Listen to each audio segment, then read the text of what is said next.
Alaska का सबसे बड़ा सैन्य अड्डा, एंकरेज का जॉइंट बेस, एल्मेंडॉफ रिचर्डसन और विश्व के दो सबसे ताकतवर नेताओं की मुलाकात, जिस पर पूरी दुनिया की निगाहें टिकी हुई थी।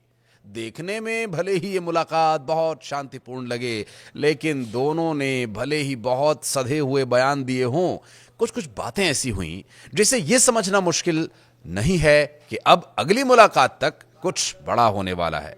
लेकिन इसमें भारत का जिक्र क्यों हुआ? पुतिन तो पुराने दोस्त हैं ही, ट्रंप को भी भारत की याद क्यों आई? चलिए डिकोड करने की कोशिश करते हैं। नमस्कार, मैं हूं आशीष त्रिपाठी आपके साथ। और पुतिन के अलास्का पहुंचने से पहले ही उड़ानें थम गई, होटल्स फुल हो गए, कैब्स की भी प्रॉब्लम होने लगी।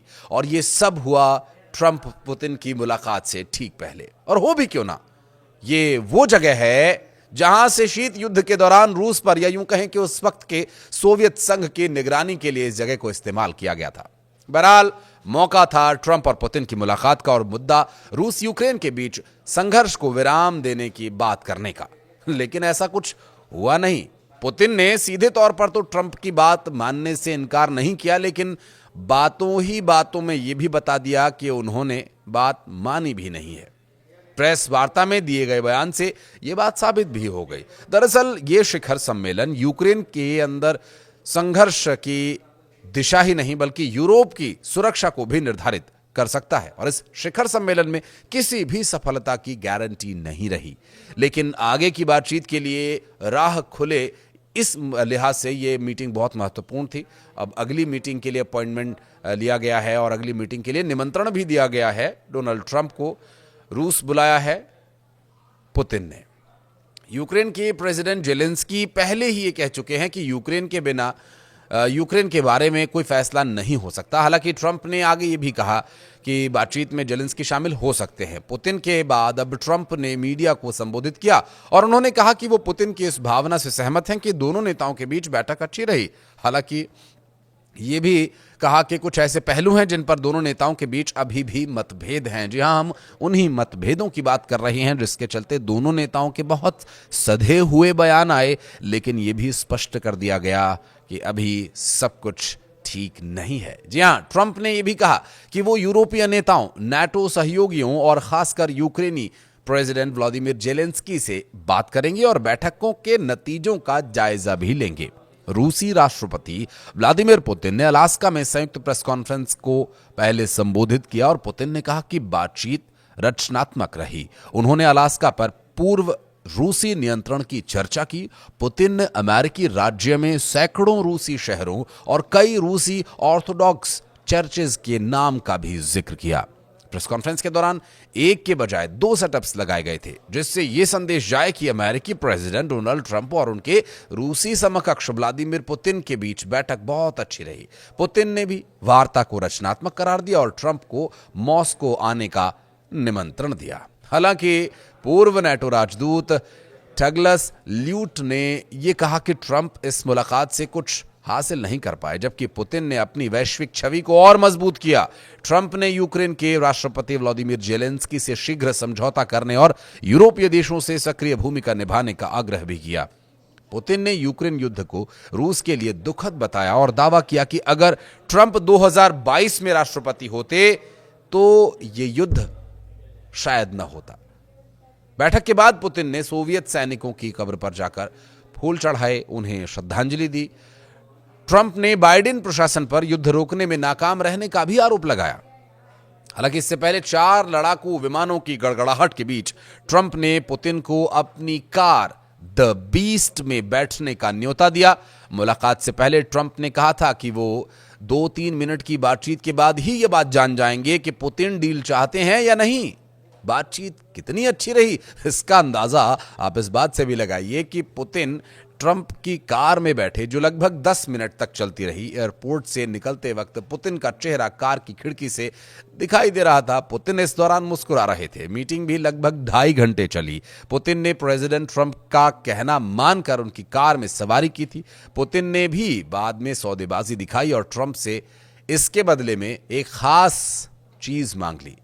पुतिन ने ट्रंप को मॉस्को आने का न्योता दिया। पुतिन ने कहा कि ट्रंप को अगली मीटिंग के लिए मॉस्को आना चाहिए। हालांकि इस पर ट्रंप ने कुछ कहा नहीं। और अलास्का में रूसी प्रेसिडेंट व्लादिमीर पुतिन का स्वागत किसी फिल्मी सीन से कम नहीं लग रहा था। हालांकि ये पूरी तरह से साफ नहीं हो सका कि पुतिन को ट्रंप की कार में बैठने की योजना पहले से थी या नहीं।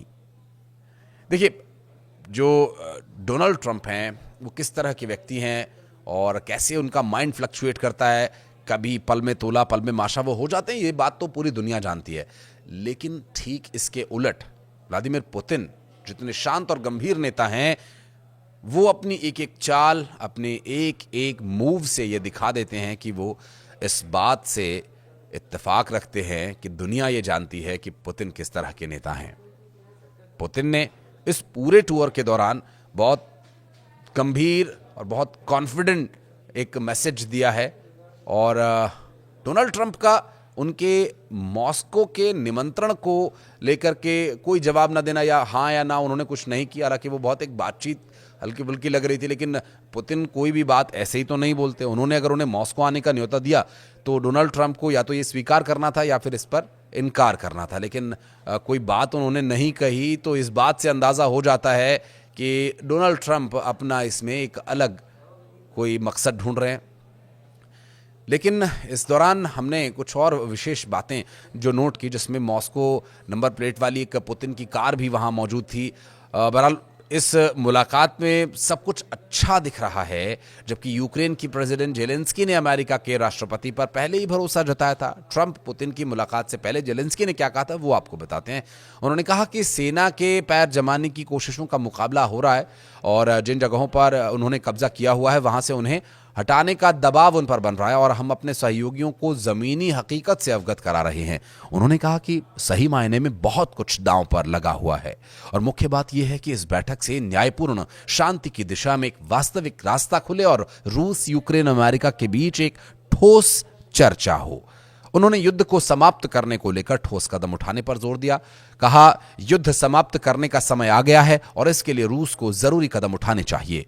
हम अमेरिका पर भरोसा कर रहे हैं। उन्होंने कहा कि सही मायने में बहुत कुछ दांव पर लगा हुआ है और मुख्य बात यह कि इस बैठक से न्यायपूर्ण शांति की दिशा में एक वास्तविक रास्ता खुला और रूस, यूक्रेन, अमेरिका के बीच एक ठोस चर्चा हो। युद्ध समाप्त करने को लेकर ठोस कदम उठाए जाने पर उन्होंने जोर दिया और कहा, युद्ध समाप्त करने का समय आ गया है और इसके लिए रूस को जरूरी कदम उठाने चाहिए। हम अमेरिका पर भरोसा कर रहे हैं।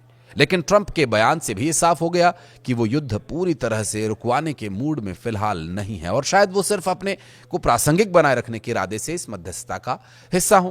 क्योंकि ट्रंप ने कहा कि ऐसी संभावना है कि अमेरिका यूरोपीय देशों के साथ मिलकर यूक्रेन को सुरक्षा की गारंटी दे सकता है, लेकिन नाटो के रूप में ऐसा नहीं किया जा सकता क्योंकि रूस सीधे तौर पर नाटो के खिलाफ है। उन्होंने कहा कि शांति समझौते के तहत रूस को जमीन देने के फैसले को यूक्रेनियों को ये फैसला लेना होगा। और ट्रंप ने यह भी कहा कि मैं यूक्रेन के लिए बातचीत करने नहीं आया हूं, मैं उन्हें बातचीत की मेज पर लाने के लिए आया हूं। क्योंकि इससे पहले जेलेंस्की ने जो बात कही थी कि जब यूक्रेन के बारे में बात होगी तो यूक्रेन की वहां पर मौजूदगी होगी। ऐसा नहीं है कि डोनाल्ड ट्रंप और पुतिन मिलकर के तय कर लेंगे कि ये युद्ध चलेगा या रुकेगा। हालांकि ये संदेश जब ट्रंप को इसके बारे में पता होगा, ये स्वाभाविक सी बात है, लेकिन ट्रंप की बातों से भी ये जाहिर है कि वो इससे बहुत अच्छी तरीके से वाकिफ हैं। और भारत की भूमिका यहाँ क्या रहेगी, इस बात से आप अंदाज़ा लगाइए। क्योंकि देखिए, भारत और रशिया बहुत पुराने मित्र हैं सांस्कृतिक स्तर पर और बहुत सारे समझौते भारत और रूस के बीच होते रहे। बहुत लंबे समय से दोनों देशों की बहुत अच्छी दोस्ती रही है और वर्तमान समय में हम तेल भी रूस से ही खरीद रहे हैं। और ये बात बहुत नागवार गुजर रही है डोनाल्ड ट्रंप को, लेकिन डोनाल्ड ट्रंप आखिर करे भी तो क्या।